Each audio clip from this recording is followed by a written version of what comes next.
वन्देऽहं श्रीगुरो श्रीयुतपदकमलं श्रीगुरून् वैष्णवांश्च श्रीरूपं साग्रजातं सहगण रघुनाथान्वितं तं सजीवं साद्वैतं सावधूतं परिजनसहितं कृष्णचैतन्यदेवं श्रीराधाकृष्णपादान् सहगण ललिता श्रीविशाखान्वितांश्च। जय जय श्रीचैतन्य जय सीतानाथ जय नित्यानंद राम भक्तगण साथ भक्तगोष्ठी सहित गौरांग जय जय सुनिले चैतन्य कथा भक्ति लभ्य হয়। আমরা অদ্বৈত জয়ন্তী মহামহোৎসব উপলক্ষে শ্রী অদ্বৈত প্রভুর পতিতোদ্ধারিণী দীনতারিণী বিশ্ব পাবনী অমৃতময়ী লীলা কথা আস্বাদন করছিলাম। কমলাক্ষ সর্বতীর্থ পরিভ্রমণ করলেন, শ্রীধাম বৃন্দাবনে এসে মদন মোহন বিগ্রহকে প্রাপ্ত হলেন। দ্বাদশাদিত্য টিলার নিম্নে বটবৃক্ষ মূলে অবস্থান করলেন। নিকুঞ্জ বনে বিশাখার অঙ্কিত চিত্রপট প্রাপ্ত হলেন। এইভাবে ব্রজমণ্ডল পরিক্রমা করে ব্রজমণ্ডল দর্শন করে কিছুদিন এখানে অবস্থানের পর উনি পুনরায় শান্তিপুরে ফিরে গেলেন। কমলাক্ষ বেদ পঞ্চানন পরম ধার্মিক, গৃহে এসে গীতা ভাগবতের চর্চা, শাস্ত্রানুশীলন এবং চিত্ররূপ পটরূপী মদন গোপালের সেবায় মগ্ন হলেন। একদিন পুরীরাজ মহাপ্রেমিক শ্রীল মাধবেন্দ্র পুরীপাদ উনি শান্তিপুরে এসে উপস্থিত হলেন। প্রেমে বিভোর হয়ে কৃষ্ণ কৃষ্ণ কৃষ্ণ কৃষ্ণ বলতে বলতে অদ্বৈতের প্রেমাকর্ষণে তিনি অদ্বৈত ভবনে এলেন। শ্রী অদ্বৈত পুরীরাজকে দর্শন করে প্রেমাবিষ্ট হয়ে তিনি গলে বস্ত্র বন্ধন করে দণ্ডবত করলেন। শ্রীল মাধবেন্দ্র পুরীপাদ তাকে আলিঙ্গন করে কুশল প্রশ্ন জিজ্ঞাসা করলেন, কেমন আছো? কমলাক্ষ বেদ পঞ্চানন বললেন, মদন গোপাল কৃপা করেছেন। হ্যাঁ, শ্রীকৃষ্ণ সেবার অলৌকিক ভক্তিতেই জীবের ভগবত প্রাপ্তি হয়। পুরীপাদ বললেন, সেই অপূর্ব চিত্রপট দর্শন করে প্রেমানন্দে ভাবনমত্ত হয়ে নিত্য গীতা আদি করতে লাগলেন মাধবেন্দ্র পুরীপাদ। কখনো ক্রন্দন, কখনো হাস্য, কখনো মূর্ছা। কিছু সময় পর শান্ত হয়ে কমলাক্ষকে বললেন, শ্রী বিগ্রহ সেবাই কৃষ্ণ প্রাপ্তির সহজ সরল উপায়। বৎস, তুমি কৃষ্ণের শুদ্ধ ভক্ত, তুমি রাধিকার এক চিত্রপট নির্মাণ করো। রাধা কৃষ্ণ যুগল দর্শনে গোপীভাব উদয় হয় অন্তরে, আর গোপীগণের আনুগত্য হতেই কৃষ্ণ প্রাপ্তি বা যুগল সেবা পাওয়াই হলো সর্বশ্রেষ্ঠ সাধ্য। আর একটি কথা তুমি মনোযোগ দিয়ে শ্রবণ করো, শ্রীকৃষ্ণ সেবার জন্যই তুমি বিবাহ করে গৃহস্থ হও। শ্রীকৃষ্ণের কৃপায় তোমার বহু সন্তান হবে, যারা কৃষ্ণ নাম বিতরণ করে জীবের এবং জগতের অশেষ কল্যাণ করবে। কমলাক্ষ বললেন, বিগ্রহ সেবায় মঙ্গল তো হয়ই, কিন্তু যদি সেবাপরাধ হয় তাহলে তো বংশ রসাতলে যায়। মাধবেন্দ্র পুরীপাদ বললেন, সে কথা ভেব না, দয়ার সাগর কৃষ্ণ, তিনি তোমার বংশেই আছেন। তিনি চতুর্দশ পুরুষ পর্যন্ত, 14 পিঢ়ি পর্যন্ত কোনো অপরাধ গ্রহণ করবেন না। গুরু আজ্ঞায় প্রেমাবিষ্ট হয়ে কমলাক্ষ শ্রী রাধিকার চিত্রপট নির্মাণ করলেন। এই দুই মূর্তি দর্শন করলেই অনায়াসে রাধাকৃষ্ণের প্রেমধন লাভ হয়। তারপর মদন গোপালের অভিষেক করলেন। পুরীপাদ মহাসমারোহে নানা প্রকার মিষ্টান্ন আদি লাগিয়ে আচমন দিলেন, কর্পূরযুক্ত তাম্বুল অর্পণ করলেন। এই অপরূপ যুগল মূর্তি দর্শন করে সকলে দণ্ডবত প্রণাম স্তবাদি করতে লাগলেন। মহাপ্রসাদের দিব্য সুগন্ধে আকৃষ্ট হয়ে সকলে ভক্তি সহকারে মহাপ্রসাদ নিলেন। তারপর লোকশিক্ষার নিমিত্ত শ্রী মাধবেন্দ্র পুরীপাদের নিকট হতে কমলাক্ষ কৃষ্ণ মন্ত্র দীক্ষা গ্রহণ করলেন। তার কিছুকাল পর পুরীপাদ বিদায় চাইলেন কমলাক্ষের নিকট থেকে, কিন্তু থাকার অনুরোধ জানালেও তিনি বললেন, আমাকে নীলাচল ধামে যেতে হবে। শ্রী গোপাল আমাকে চন্দন নিয়ে যাওয়ার জন্য আদেশ করছেন।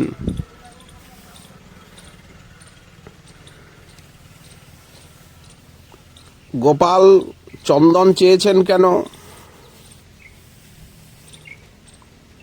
বললেন, গোপাল হচ্ছে ঈশ্বর, আমার ন্যায় অধমের প্রতি কৃপা পরবশ হয়ে তিনি আমায় স্বপ্নে দর্শন দিয়ে বলেছেন, হে পুরী, আমার অঙ্গের বড় তাপ লাগছে,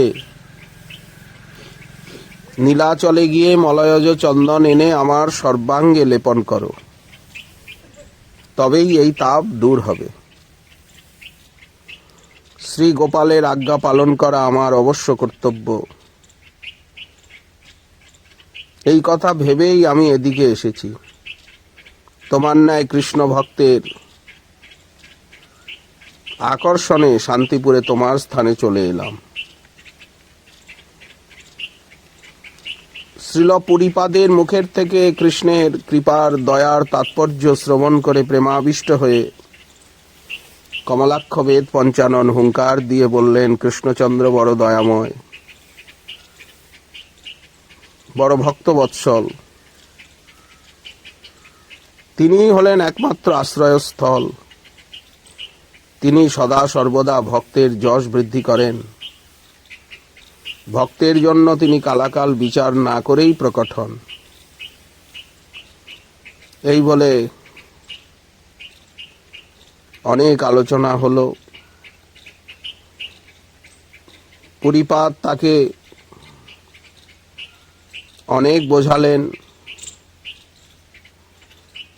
আলিঙ্গনাবদ্ধ করে আশীর্বাদ করলেন। শ্রীল মাধবেন্দ্র পুরীপাদ প্রেমাবেশে চলতে চলতে কিছুদিন পর রেমুনাতে এসে পৌঁছালেন। সেখানে গোপীনাথ দর্শন করলেন। দুই বাহু তুলে নৃত্য করছেন, অষ্টাঙ্গ প্রণাম করে জগমোহনে বসে নাম জপ শুরু করলেন। এক বৃদ্ধ ব্রাহ্মণকে দেখে পুরীপাদ জিজ্ঞাসা করলেন, হে দ্বিজবর, এই গোপীনাথ বিগ্রহ কোন ভাগ্যবান নির্মাণ করেছেন? তখন সেই দ্বিজবর বলেন, হে সাধু, আমরা পূর্বপুরুষের মুখে যা শুনেছি, ত্রেতাযুগে রামচন্দ্র পিতৃসত্য পিতৃবাক্য পালনের জন্য সীতাসহ যখন বনবাসে গিয়েছিলেন, চিত্রকূটে ছিলেন, একদিন বনে চামরি গাভীরা এবং গাভী গোবৎসেরা চড়ে বেড়াচ্ছিল। এই দেখে রামচন্দ্র খুব হাসছিলেন। সীতাদেবী তার এই হাসির কারণ জানতে চাইলে তিনি বললেন, এসব জেনে তোমার কোনো প্রয়োজন নেই। সীতাদেবী বললেন, না, অবশ্য আমাকে বলুন, আপনার শ্রীচরণ ধরে অনুরোধ করছি। ভক্তবৎসল ভগবান সর্বদাই ভক্তের অধীন, চিরদিন ভক্তগণকে প্রেমানন্দ দান করে আসছেন। তাই তার প্রেমে বশীভূত হয়ে রামচন্দ্র বললেন, হে জানকী, আগত আসবে যে দাপর যুগ, সেই দাপর যুগের শেষ দিকে আমি ব্রজধামে কৃষ্ণরূপে লীলা করব। তখন আমার নাম হবে গোপাল। গোপালনই হবে আমার কর্ম। গোপ আর গোপীগণই হবে আমার লীলা সঙ্গী।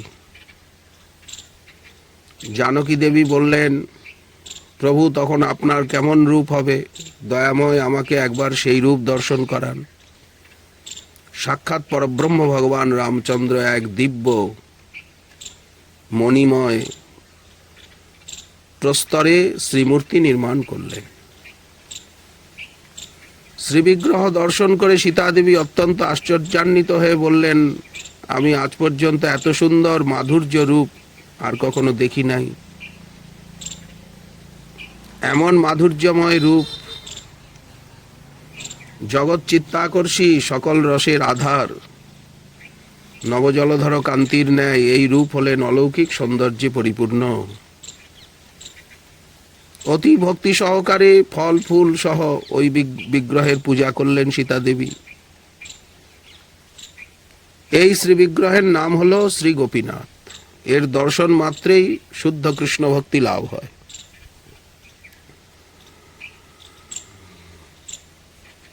পুরীপাদ প্রেম ভক্তির আবেশে হে গোপীনাথ দয়া করো বারবার বলে প্রেমাবিষ্ট হয়ে নৃত্য কীর্তন করতে লাগলেন। তারপরের ঘটনা তো আপনাদের অবগত, আপনারা আছেনই, যে মাধবেন্দ্রপুরীর জন্য গোপীনাথ ক্ষীর চুরি করলেন। সেই দিন থেকে ক্ষীরচোরা গোপীনাথ নাম হয়ে গেল। কেমন লীলা! তারপরে উনি নীলাচল ধামে গিয়ে চন্দন কর্পূর আদি সংগ্রহ করে পুনরায় যখন আবার গোপীনাথে এলেন, গোপাল স্বপ্নে আদেশ করলেন যে গোপীনাথের অঙ্গ আমার অঙ্গ একই, তোমাকে আর বৃন্দাবনে আসতে হবে না, তুমি রেমুনায় থেকে গোপীনাথের অঙ্গেই এই মলয়জ চন্দন লেপন করো, তাতেই আমার অঙ্গ শীতল হবে। চন্দন যাত্রা উৎসবও এসে গেল। পুরীপাত থেকে গেলেন রেমুনায়, তারপরে চাতুর্মাস্য উপলক্ষে গেলেন নীলাচলে। বৃদ্ধাবস্থা শেষে নীলাচলে থেকে আবার রেমুনায় এলেন। শেষ জীবন রেমুনাতেই নিবাস করে গোপীনাথের শ্রীচরণে তিনি নির্জন লীলা লাভ করেন। আজও আমরা মাধবেন্দ্র পুরীপাদের সমাধি, ভজনস্থলী, ভজনাসন রেমুনা ধামে দেখতে পাই।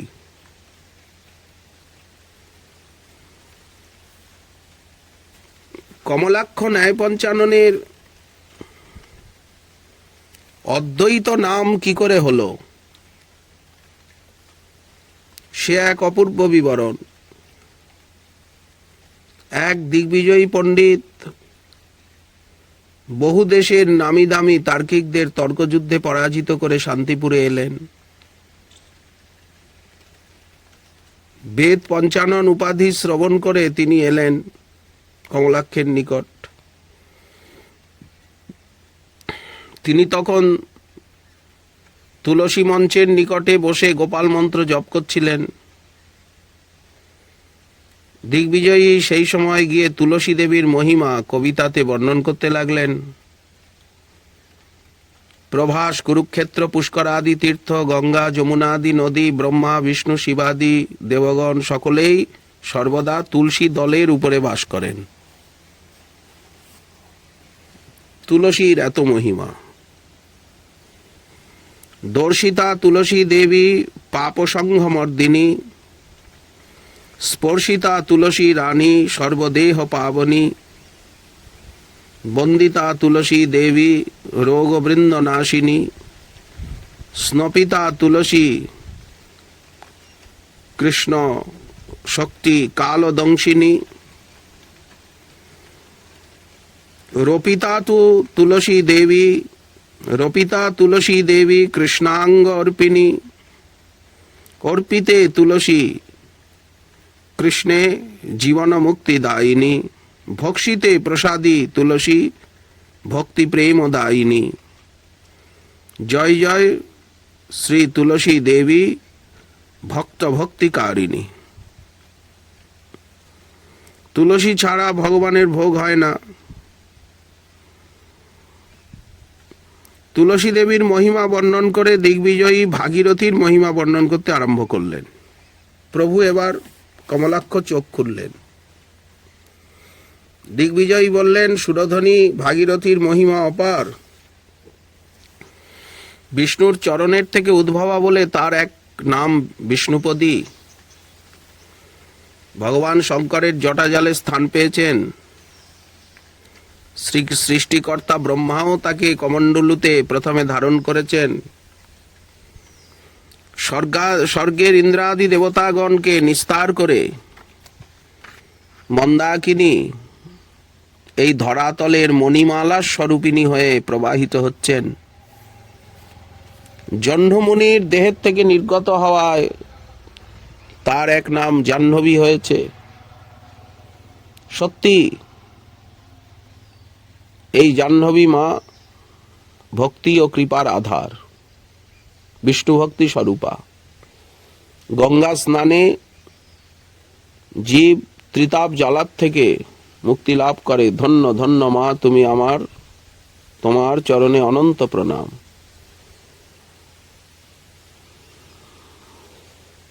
কমলাক্ষকে দিগ্বিজয়ী বললেন, আমি আপনার সঙ্গে তর্ক বিচার করতে এসেছি।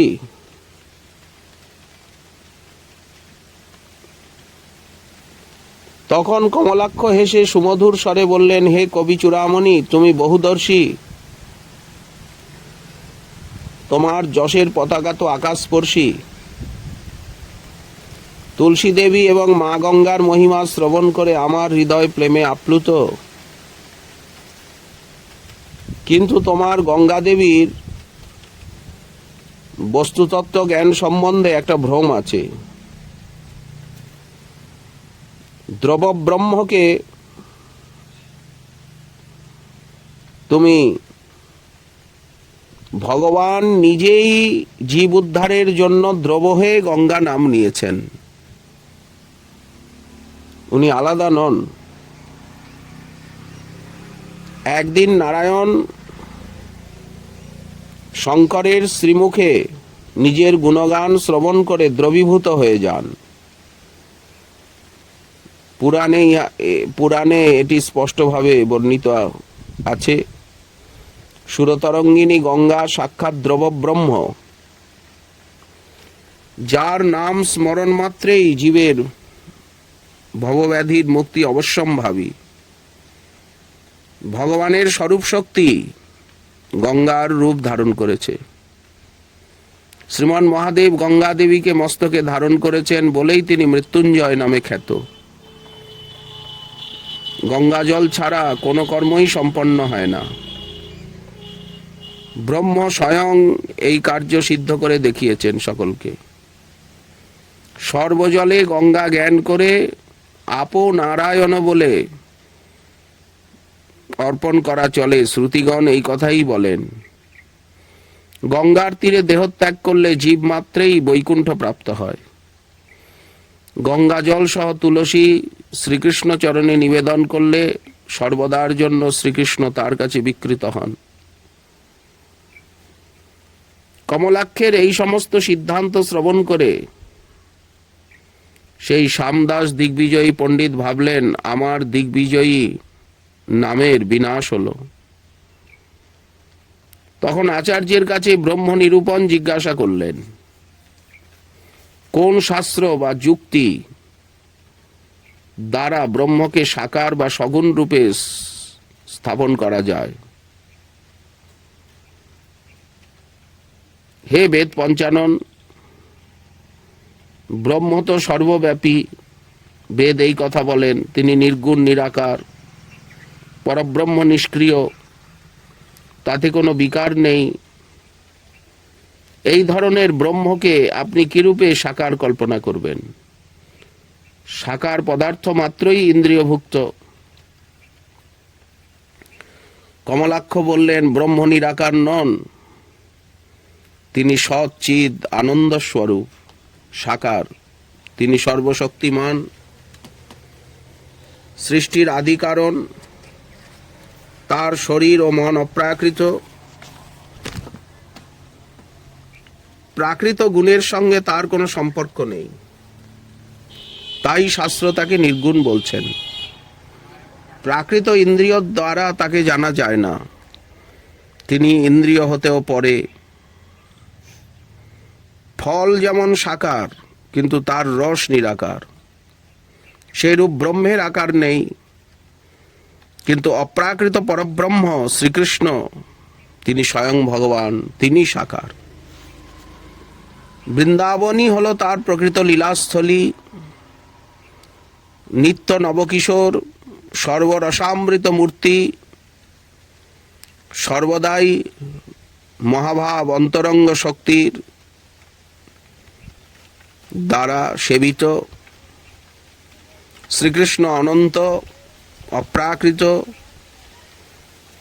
তার চরণাশ্রিত জীব ভক্তি নেত্রেই কেবল তার দর্শন লাভ করতে পারে। শ্রীকৃষ্ণ হলেন পরম দয়ালু, ভক্তগণ হল তার প্রাণস্বরূপ। শুষ্ক জ্ঞানের দ্বারা কৃষ্ণকে পাওয়া বড়ই কঠিন, ভক্তিপথে তাকে পাওয়া খুবই সহজ।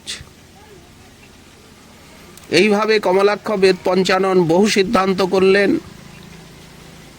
যা শ্রবণ করে দিগ্বিজয়ী পণ্ডিত স্তম্ভিত হয়ে গেলেন। এই দিগ্বিজয়ী পূর্বে কাশীতে বিদ্যা অধ্যয়ন করতে গিয়েছিল। ওখানে তিনি শঙ্করের আরাধনা করতেন। বহুদিন শঙ্করের তপস্যা করবার পর একদিন দেবাদিদেব মহাদেব তাকে তপস্যায় সন্তুষ্ট হয়ে বললেন, তোমার ইচ্ছা পূর্ণ হবে, তোমার জিহ্বায় সরস্বতী বাস করবেন, সারা ভারতবর্ষে তুমি দিগ্বিজয়ী পণ্ডিত রূপে খ্যাতি লাভ করবে। সেই শঙ্করের কৃপায় এই পণ্ডিত একে একে বহু পণ্ডিতদের পরাস্ত করে অবশেষে শান্তিপুরে আসেন। কমলাক্ষ বেদ পঞ্চাননের সিদ্ধান্ত সকল শ্রবণ করে নিজের ভ্রম বুঝতে পারেন, কিন্তু মনে মনে ভাবেন যে তাহলে কি ভগবান শঙ্করের বর নিষ্ফল হলো? ঠিক সেই সময়ই আকাশবাণী হলো, হে দ্বিজ, এই কমলাক্ষই হলেন, এই কমলাক্ষ বেদ পঞ্চাননই হলেন সাক্ষাৎ শ্রী হরিহর, মহাবিষ্ণুর অবতার। এই দিগ্বিজয়ী পণ্ডিতের পরাভবের পরের থেকেই কমলাক্ষের নাম হয়ে যায় অদ্বৈত আচার্য, যিনি অদ্বিতীয়।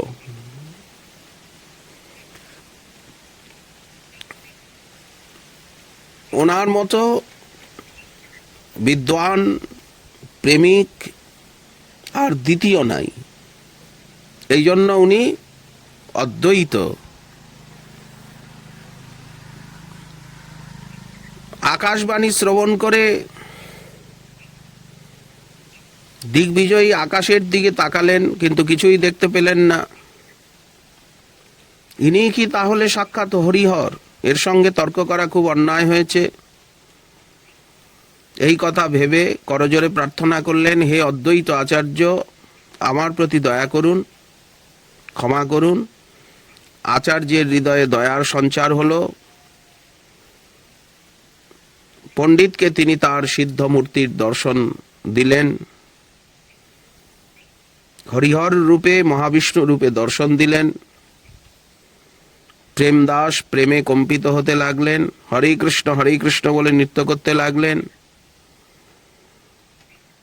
তুমি ধন্য, তোমার বড় সৌভাগ্য যে তুমি এত প্রেমপূর্বক হরিনাম কীর্তন করতে সমর্থ হয়েছ আজ। আমিও মহা সৌভাগ্য লাভ করলাম তোমাকে পেয়ে, তোমার মুখে হরিনাম শ্রবণ করে আমার হৃদয় শীতল হলো। এই বলে অদ্বৈত প্রভু প্রেমে বিভোর হয়ে শ্রীকৃষ্ণ চৈতন্য নিত্যানন্দ, শ্রীকৃষ্ণ চৈতন্য নিত্যানন্দ বলে প্রেমে নৃত্য করতে লাগলেন। কিছুক্ষণ পর শান্ত হলেন। সেই কবি চূড়ামণি দিগ্বিজয়ী পণ্ডিতপ্রবর প্রভুর নিকট কৃষ্ণ মন্ত্রে দীক্ষা গ্রহণ করলেন। কৃষ্ণমন্ত্র লাভ করে প্রেমাবিষ্ট হয়ে কবিবর প্রভুকে প্রণাম করে স্তবস্তুতি করতে লাগলেন। আজ আমি কর্মবন্ধনের থেকে মুক্ত হলাম। শ্রীকৃষ্ণের অর্চন প্রণালী শ্রবণ করলেন এবং অদ্বৈত আচার্য প্রভুর নিকট ভাগবত পাঠ শ্রবণ করতে লাগলেন। প্রেমে বিভোর হয়ে গেলেন। শ্যামদাসকে নাম দিলেন ভাগবত আচার্য। কিছুদিন পরে প্রভুর আজ্ঞা নিয়ে দিগ্বিজয়ী নিজের গৃহে ফিরে গেলেন। এদিকে ভক্তাবতার অদ্বৈত আচার্য প্রভু ভাবতে লাগলেন কিভাবে জীবের উদ্ধার সম্ভব। এখনো তো ভগবান প্রকট হলেন না, জীবকে প্রেম ভক্তি কে দেবে, এই সকল বিষয় ভাবছেন। ঠিক সেই সময় রাজা দিব্যসিংহ তিনি লাউর প্রদেশের থেকে শান্তিপুরে এলেন। কালিকা দেবীর ঘটনার পর থেকে রাজার ভ্রম দূর হয়ে গিয়েছিল। তিনিও বৈষ্ণব হতে চান। তিনিও বুঝেছিলেন যে বিষ্ণু আরাধনা সর্বোপরি। দেবী আরাধনার ফল হচ্ছে বিষ্ণু আরাধনা। দেবী আরাধনা করতে করতে যখন দিব্যজ্ঞানের উদয় হয় তখন সে বিষ্ণু প্রকৃত স্বরূপ বুঝতে পারে। দেবীর কৃপা হয়েছে, তাই বিষ্ণু ভজনে উন্মুখ হয়েছেন, বৈষ্ণবের মহিমা বুঝেছেন। কৃষ্ণই হলেন সর্বদেবের ঈশ্বর। রাজা শান্তিপুরে উপস্থিত হয়েছেন, প্রভু উঠে দাঁড়ালেন, রাজাকে অভ্যর্থনা করলেন। রাজা দিব্যসিংহদেব শ্রী অদ্বৈত আচার্যের চরণে লুটিয়ে পড়ে বললেন, তোমাকে আমার দাস বলে ভেব। তুমি প্রভু, আমি অতি দীন পামর, আমায় উদ্ধার করো তুমি। প্রভু বললেন, রাজন, আপনি উঠুন, আপনি কৃষ্ণদাস, আপনার মনে এখন এই বিশ্বাস হয়েছে, কৃষ্ণ সর্বেশ্বরের প্রতি অনুরাগ হয়েছে, এখন আপনি শক্তি মন্ত্র ত্যাগ করে বৈষ্ণব মন্ত্র গ্রহণ করুন।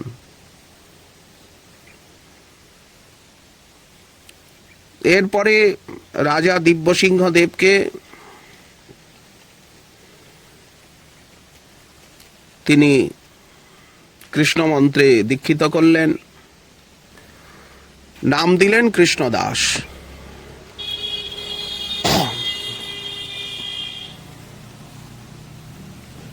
কৃষ্ণদাস বললেন, প্রভু তুমি তো দয়ার সাগর,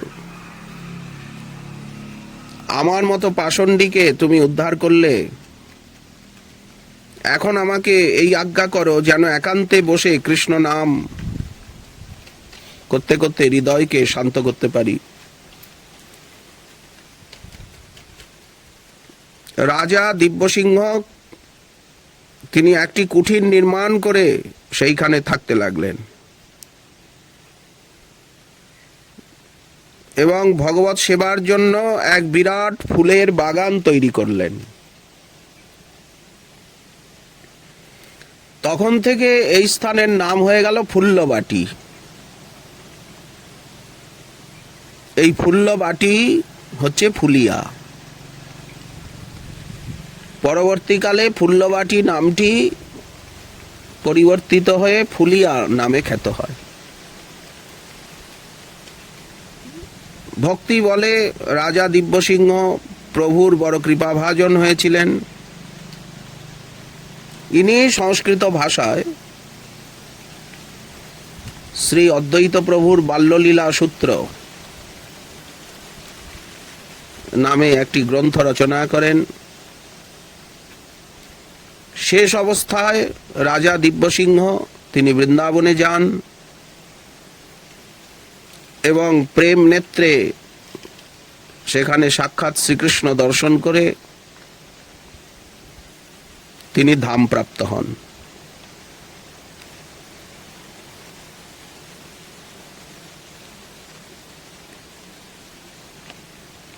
অদ্বৈত আচার্য প্রভু শান্তিপুরেই আছেন, সর্বদা শাস্ত্র আলোচনায়।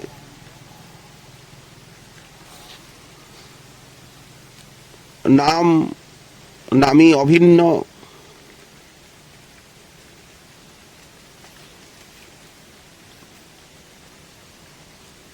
তিনি জীবকে উদ্ধার করতে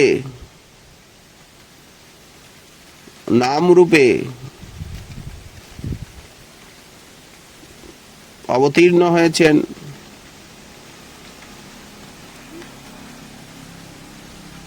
অদ্বৈত আচার্যের শিষ্য পরম্পরার ভিতরে শ্রী যদুনন্দন আচার্য তিনিও এক শাখা। তিনি সঙ্গীতে গন্ধর্বের মতো পারদর্শী ছিলেন। প্রভুর কৃপায় তার জীবনেও কৃষ্ণ ভক্তি প্রাপ্তি ঘটে। এরপরে নামাচার্য হরিদাস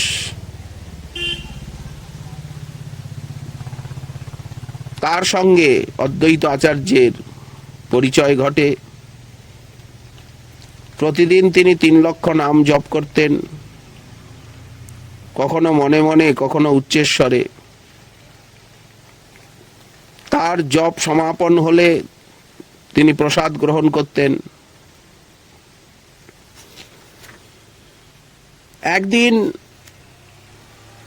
অদ্বৈত আচার্য প্রভু গঙ্গা স্নান সেরে সন্ধ্যা বন্দনা করছেন। গঙ্গার ঘাটে বসেই ঠিক সেই সময়ে নৌকায় করে শ্রী নৃসিংহ ভাদুরী তার দুই কন্যা সঙ্গে নিয়ে ওই ঘাটে এলেন। গঙ্গার মধ্যে নৌকার থেকে নৃসিংহ তনয়া শ্রী সীতা ঠাকুরানী অদ্বৈত প্রভুকে দর্শন করেছেন। প্রভুর দেবকান্তি সুদর্শন দেহ দর্শন করে তিনি মুগ্ধ হয়ে গিয়েছিলেন, আর মনে মনে ভাবছিলেন মানুষের মধ্যে কি এই এত অপরূপ সুন্দর রূপ দেখা যায়। অতি মনোহর গৌরবর্ণ দেহ, আজানুলম্বিত বাহু, কমল সদৃশ কোমল শ্রীমুখ দর্শন করে তার চিত্ত উদ্বেলিত হয়ে উঠেছিল। তিনি মনে মনেই তার দেহ মন সর্বসত্তা এই মহাপুরুষকে অর্পণ করেছিলেন এবং মনে সংকল্প করেছিলেন, যদি এই মহাপুরুষকে না পাই তবে আমি আমার দেহ ত্যাগ করব। আর এই কথা স্মরণ করতে করতেই তিনি প্রভুর রূপমাধুরী পান করতে লাগলেন। সীতা দেবীর ছোট বোন শ্রীদেবীও প্রভুকে দেখে অত্যন্ত প্রসন্ন হয়েছিল। দিদিকে বলতে লাগলেন, দিদি দেখ দেখ, গঙ্গা তীরে যেন রূপের হাট বসেছে। চন্দ্রমা যেন শুদ্ধ স্বর্ণবর্ণ ধারণ করে অবনী পরে অবতরণ করেছে। কমলগন্ধে চতুর্দিক আমোদিত, কি অদ্ভুত উজ্জ্বলতা ওই শ্রীমুখে বিরাজ করছে। এই রূপ দর্শন করে শরীর মন প্রাণ সব শীতল হয়ে যাচ্ছে। এই পুরুষ যে স্ত্রীলোকের পতি হবেন সে ভাগ্যবতী, তার নারী জন্ম সার্থক।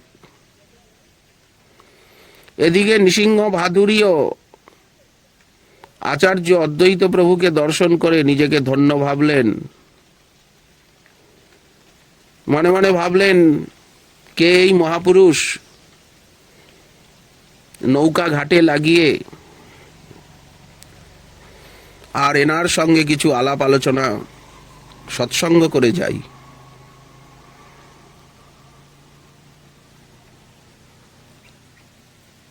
নৌকা থামিয়ে ঘাটে নামলেন।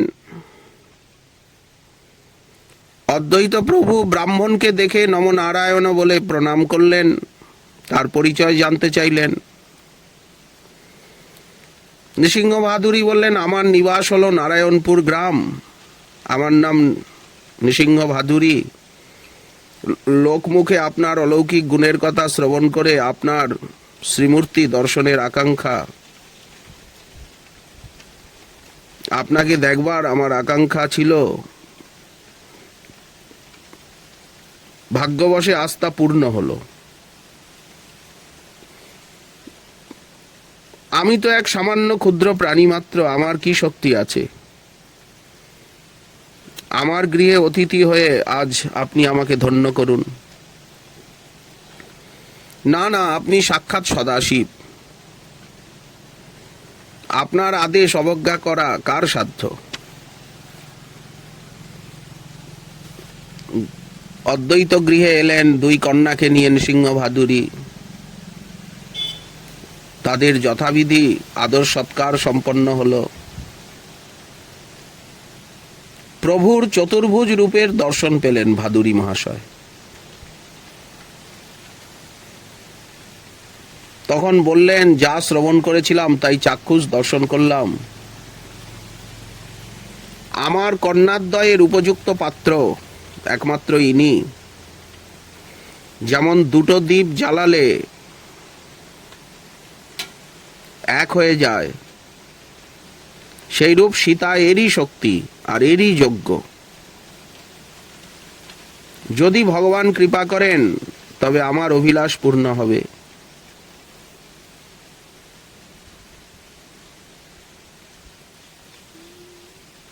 এরপরে যথাসময়ে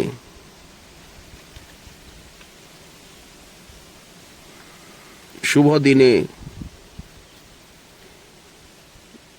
সীতা দেবীর সঙ্গে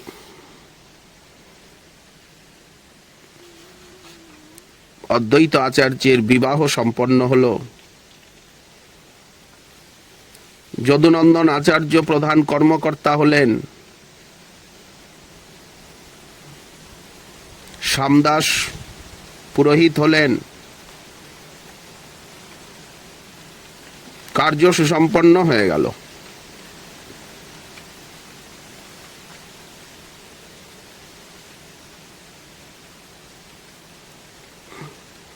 এই যে সীতা দেবী, ইনি সাক্ষাৎ পূর্ণমাসী দেবীর অবতার। সেই যোগমায়াই স্বয়ং সীতারূপে অবতীর্ণ হয়েছেন। নৃসিংহ ভাদুরী ছিলেন কুলীন ব্রাহ্মণ, পরোপকারী, সদাচারী, ভগবৎ সেবা পরায়ণ।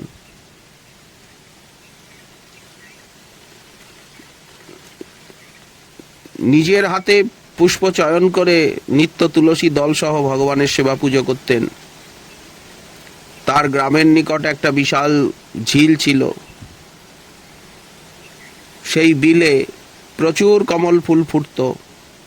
কমল ফুলের তিনি নিত্য ভগবানের পূজা করতেন। একদিন ওই বিলের দিক থেকে দিব্য সুগন্ধ আসছিল। ভাদুরী ভাবলেন যে আজ নিশ্চয়ই অনেক কমল প্রস্ফুটিত হয়েছে। তিনি বিলে গিয়ে দেখতে দেখতে কমল তুলতে লাগলেন। হঠাৎ তার ভিতরে একটা শতদল বিশিষ্ট কমল দেখতে পেলেন। আর সেই কমলের মধ্যে দেখলেন একটি অসামান্য রূপবতী কন্যা বিরাজ করছে। ইনি হলেন মদন গোপালের নিত্য সহায়িকা সীতা দেবী। যত্ন সহকারে নিজের গৃহে নিয়ে এলেন, স্ত্রীকে দেখালেন।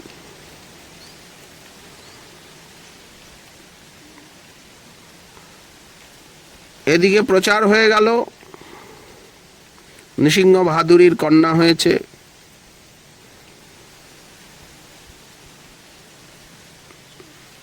এই অপূর্ব লীলা আমরা অদ্বৈত প্রকাশ গ্রন্থে জানতে পারি। সীতা দেবী, শ্রীদেবী তারা অভিন্ন আত্মা।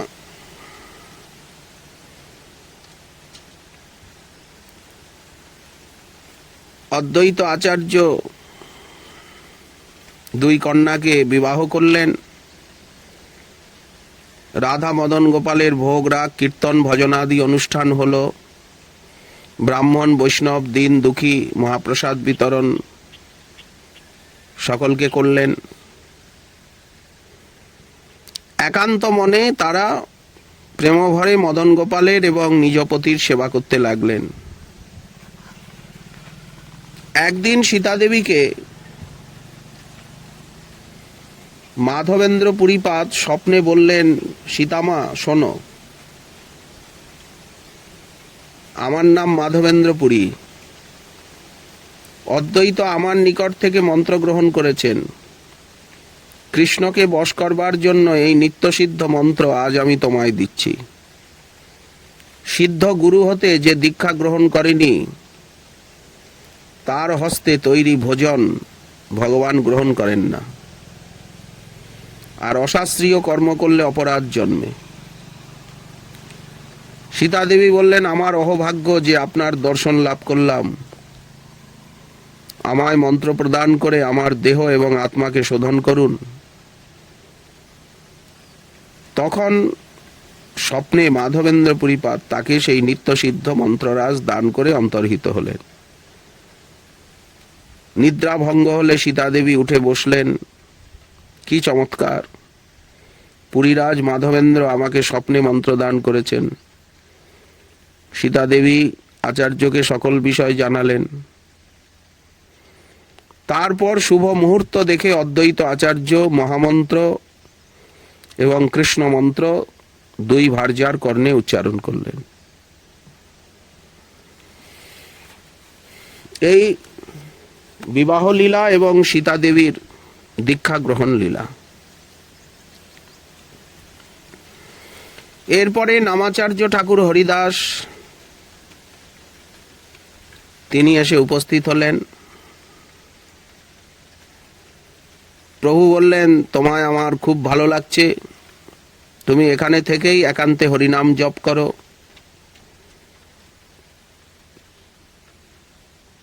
হরিদাস ঠাকুর ফুলিয়ায় অবস্থান করে আর তিনি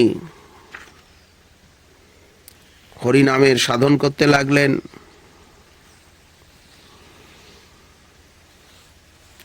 এবং অনেক যবনকে তিনি কৃষ্ণ ভক্ত বানিয়ে দিলেন। ফুলিয়ার গ্রামের সকল বৈষ্ণব লোক হরিদাস ঠাকুরকে দেখে অতীব প্রসন্ন হয়ে নিত্য একত্রিত হয়ে নাম সংকীর্তন করা শুরু করলেন।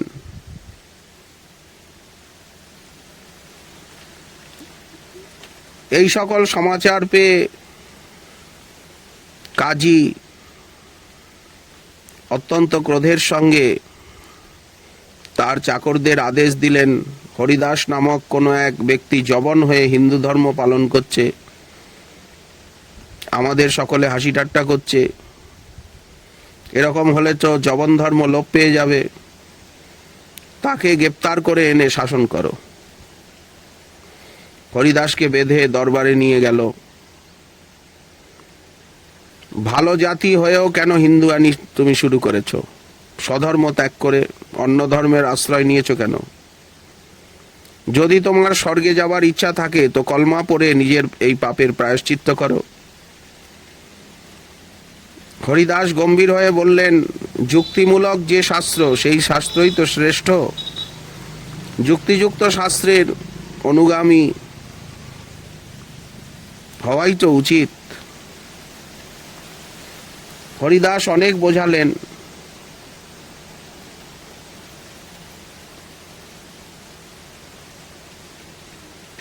তার মুখে যুক্তিসঙ্গত কথা শ্রবণ করে সকলে ভাবলেন ইনি এক বড় পীর।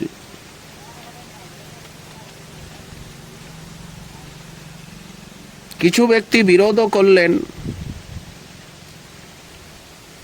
22 বাজারে বেত্রাঘাত আদিও সইতে হলো।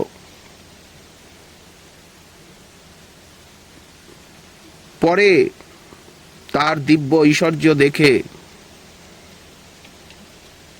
বিস্মিত হয়ে গেলেন সবাই, তার চরণে নতমস্তক হলেন, আমাদেরকে উদ্ধার করুন শরণ নিলেন। হরিদাস ঠাকুরের মনে দয়া এলো, তিনি কৃষ্ণে মতি হোক এই আশীর্বাদ করলেন।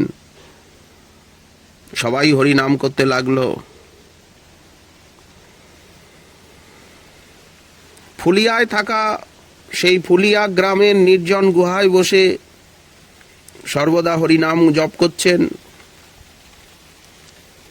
অদ্বৈত আচার্য প্রভু নিত্য তাকে মদন গোপালের প্রসাদ দিচ্ছেন। সেই ফুলিয়ারই ঘটনা, মস্ত বড় এক কাল সর্প, যার মাথায় মণি চমকিত ছিল, হরিদাসের সামনে কুণ্ডলি করে বসে আর হরিনাম শুনত। সাপ দেখে লোকে কাঁপতে লাগলো, ভাবলো নিশ্চয়ই সাধুর প্রাণনাশ হবে। অথচ সাধু নির্ভয়ে সাপের গলা ধরে তাতে শক্তি সঞ্চার করে তাকে হরিনাম দিলেন। করতালি বাজিয়ে হরিনাম গাইতে লাগলেন। হরিনাম শুনে সাপও তার চারদিকে ঘুরতে লাগলো, চোখ দিয়ে জল বার হতে লাগলো, সাধুর চরণে মাথা ঠেকাতে লাগলো। বৈষ্ণবের পদরজ মাথায় নিয়ে হরিনাম শ্রবণ করে সেই সর্প দিব্যরূপ ধারণ করে স্বর্গে চলে গেল। ফুলিয়াবাসী হরিদাস ঠাকুরের জয়গান করতে লাগলেন। কিছুদিন পরে আবার শান্তিপুরে এলেন হরিদাস ঠাকুর। অদ্বৈত ভবনেই এসে উপস্থিত হলেন। খুব ভালো হলো, অসৎ সঙ্গীদের সঙ্গ দূর হলো।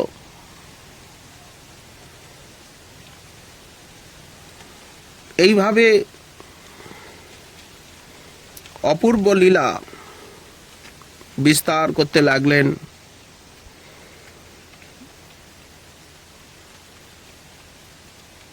তারপরে বৈষ্ণবের মহত্ব বোঝাবার জন্য হরিদাস ঠাকুরকেই ইনি শ্রাদ্ধপাত্র দিলেন।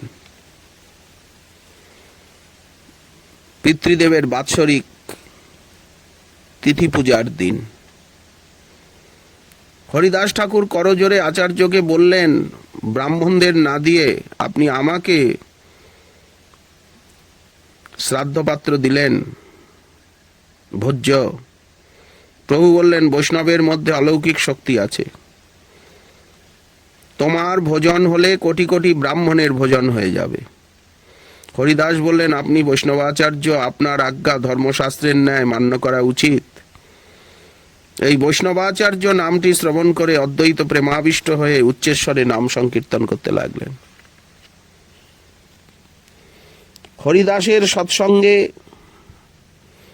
অদ্বৈত আচার্য প্রভুর প্রেমানন্দোচ্ছ্বাস আরো যেন বেড়ে গেল। দিনরাত হরিনাম কীর্তনের ভিতরে অতিবাহিত হতে লাগলো।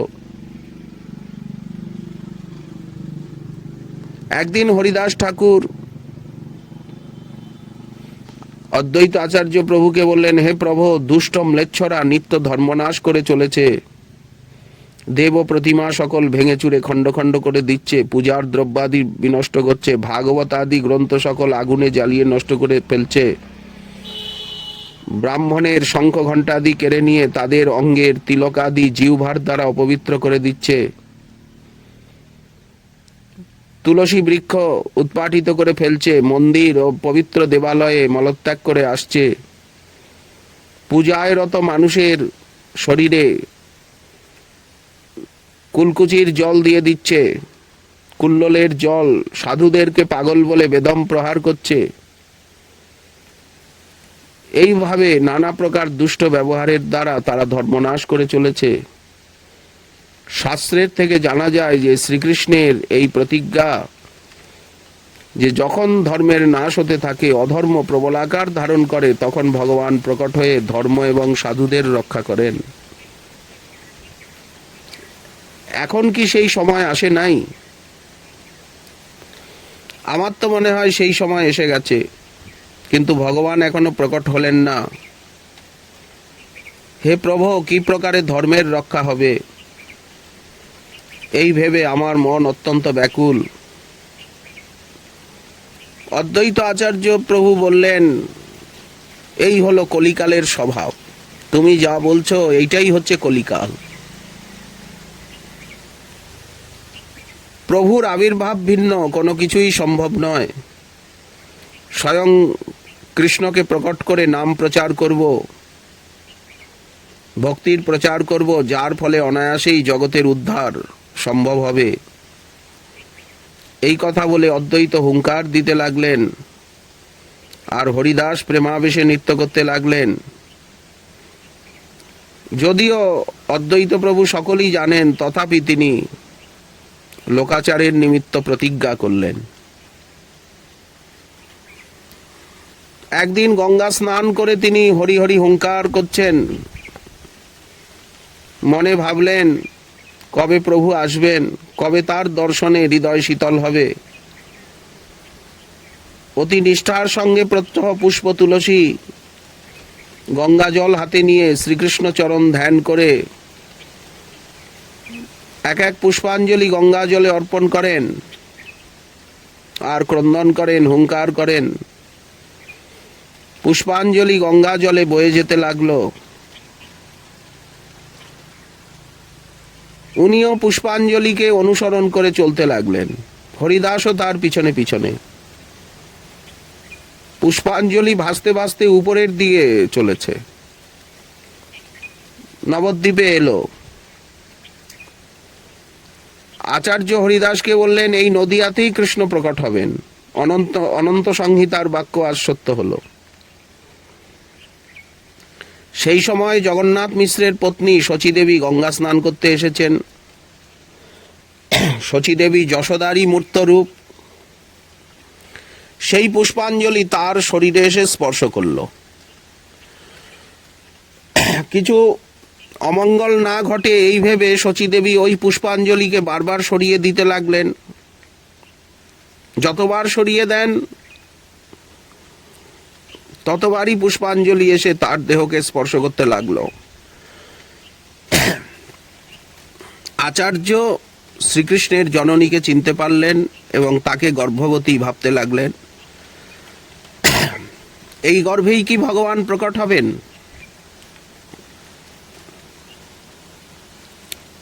উনি গর্ভকে লক্ষ্য করে আর প্রণাম করলেন।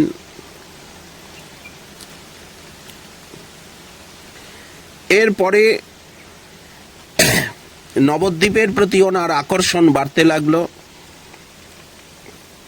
নবদ্বীপে এক পাঠশালা খুললেন। নবদ্বীপে এক বসত বাটি উনি স্থাপন করলেন। নদিয়ার সকল পণ্ডিতগণ অদ্বৈত আচার্যকে প্রধান বিদ্বান বলে মেনে নিলেন। শ্রীবাস পণ্ডিতের সঙ্গ লাভে প্রভুর খুব আনন্দ হলো। দিনের বেলা ছাত্রদেরকে গীতা, ভাগবত, স্মৃতি, বেদ যে যা ইচ্ছা পড়তে চান তাই পড়ান।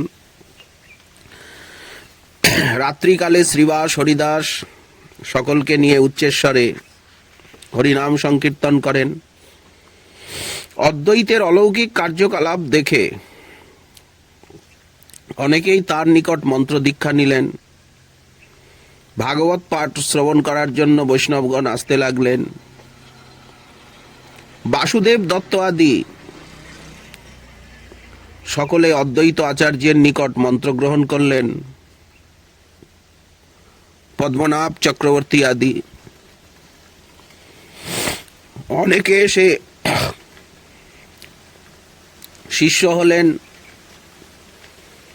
অনেক ছাত্রগণকে উনি ভাগবত, গীতা আদি শিক্ষা দিতে লাগলেন। এখন শিষ্যদের সঙ্গে শ্রী অদ্বৈত সদা সর্বদা সৎসঙ্গে দিন কাটাতে লাগলেন আনন্দে। অপূর্ব এই লীলা।